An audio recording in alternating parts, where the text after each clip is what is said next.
Bonjour, ici Marie-Hélène Rizy. Alors, bon retour pour une autre vidéo sur l'école maison.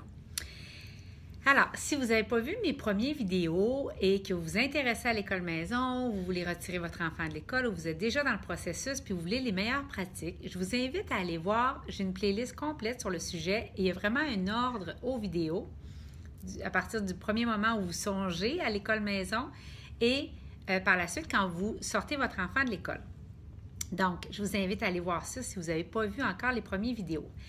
Aujourd'hui, je vais vous parler des journées suivant le retrait de votre enfant ou de vos enfants du système scolaire actuel. Alors, il y a 5 étapes que je veux vous partager que vous devriez mettre en place après avoir retiré votre enfant du système scolaire. Alors, en premier, je vous conseille de mettre en place un horaire. Alors, vous allez vouloir créer un horaire pour vos journées d'école à la maison et ça va être vraiment un horaire de base.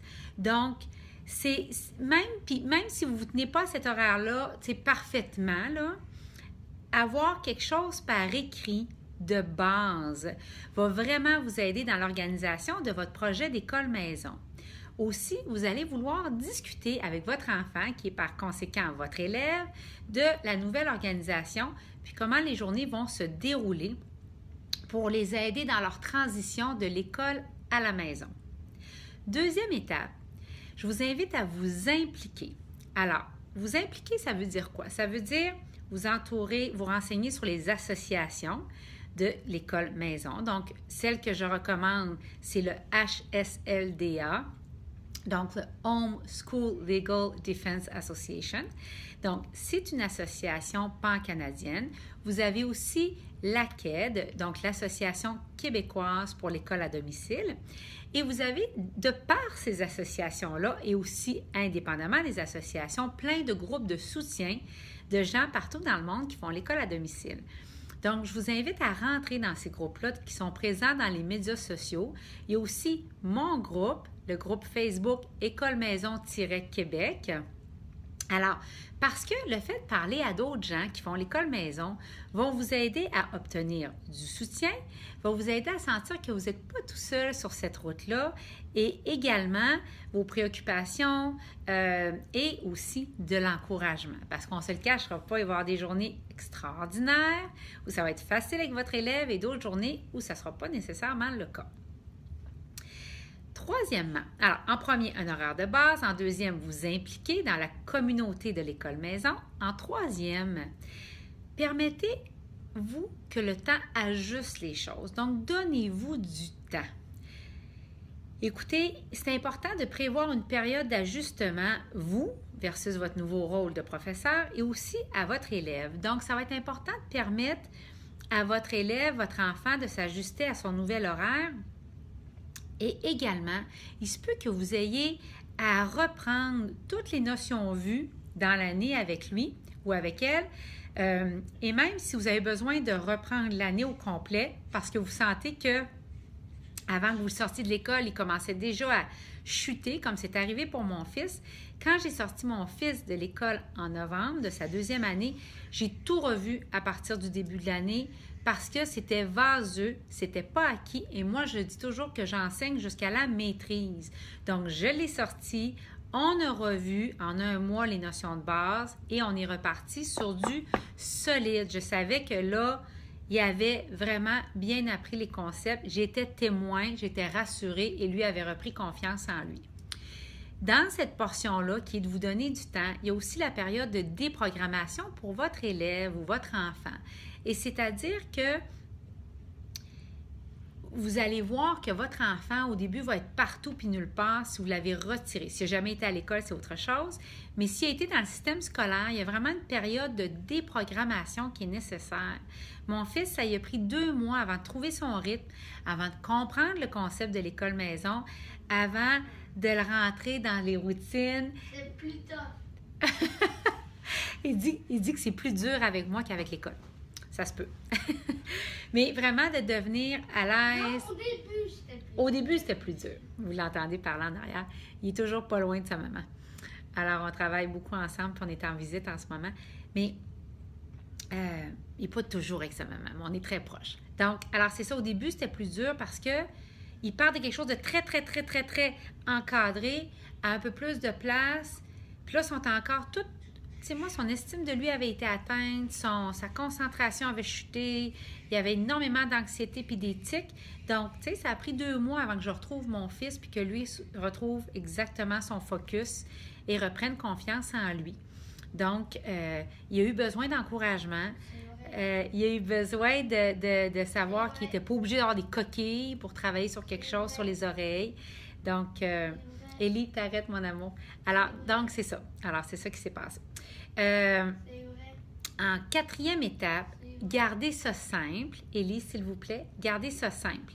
Ça veut dire que si vous retirez votre enfant à la mi-année, ça se peut que votre curriculum ne soit pas tout planifié. Ça se peut que vous avez pas... Tu sais, moi, quand je l'ai retiré, je savais tellement pas trop dans quoi je m'embarquais. Et tu sais, au début, là, le truc, puis je le regarde avec le recul aujourd'hui, ce qui m'a aidé énormément à focusser juste sur les matières principales. Au début, là, faites juste prendre les mathématiques et le français, puis commencez avec ça pour vos journées, ou mathématiques, français, anglais. Puis après ça, vous allez aller sur des sites comme 1000 merveilles, comme le jardin de Vicky. Vous allez pouvoir vous imprimer des exercices pour ajouter à votre portfolio, puis au curriculum, puis aux exercices de votre enfant.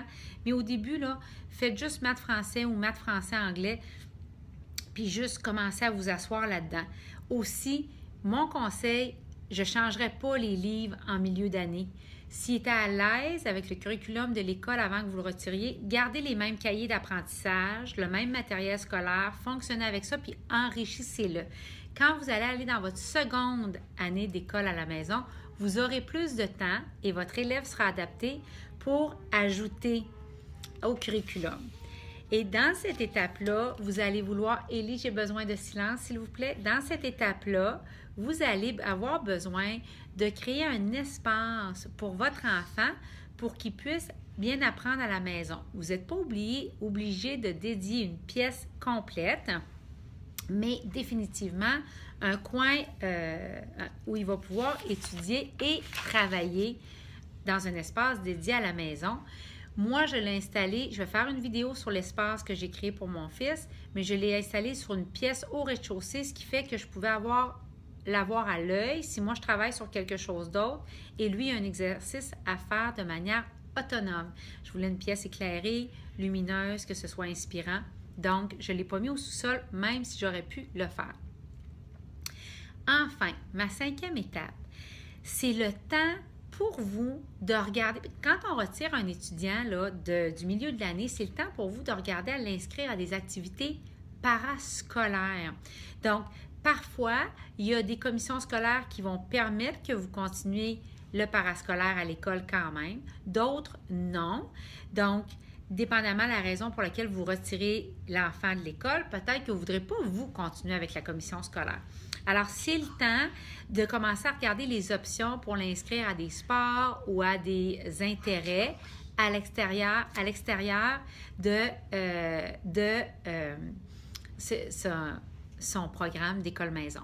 Donc, pour moi, quand je l'ai retiré en novembre, j'ai regardé qu'est-ce qui pouvait l'intéresser et les sessions de karaté commençaient en janvier. Donc, j'étais à temps pour l'inscrire à des nouvelles activités. Alors, et parfois, même si c'est commencé, ils vont accepter des nouveaux élèves pour les activités parascolaires, en cours de route, puis les inscriptions quand même. Alors, voilà pour mes 5 étapes sur ce que vous devez faire dans les premiers jours de votre école maison. Dans les prochaines vidéos, on va vous parler de vous créer une vision pour votre école maison. Vous allez voir que ça va vous soutenir dans des moments difficiles. Également, je vais vous filmer l'endroit où mon fils travaille et je vais vous montrer comment moi je suis organisée pour l'école à la maison.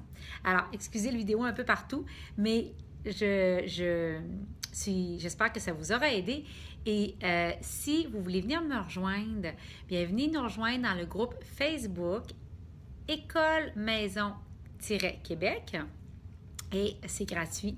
Et c'est vraiment un groupe où on se supporte, où je partage avec le groupe et le groupe aussi les meilleures pratiques concernant l'école maison. Notre groupe est concentré sur le véritable homeschooling. Donc, si vous êtes dans le unschooling, ce groupe-là va moins répondre à vos besoins. On est vraiment dans du homeschooling, c'est-à-dire suivre un curriculum, donner une expérience équivalente à ce qu'ils retrouveraient à l'école, structurée, mais encore plus enrichie, encore plus fun, encore plus adaptée au rythme de l'enfant. Et on y parle aussi de spiritualité. Donc, au plaisir et à bientôt. Bye bye!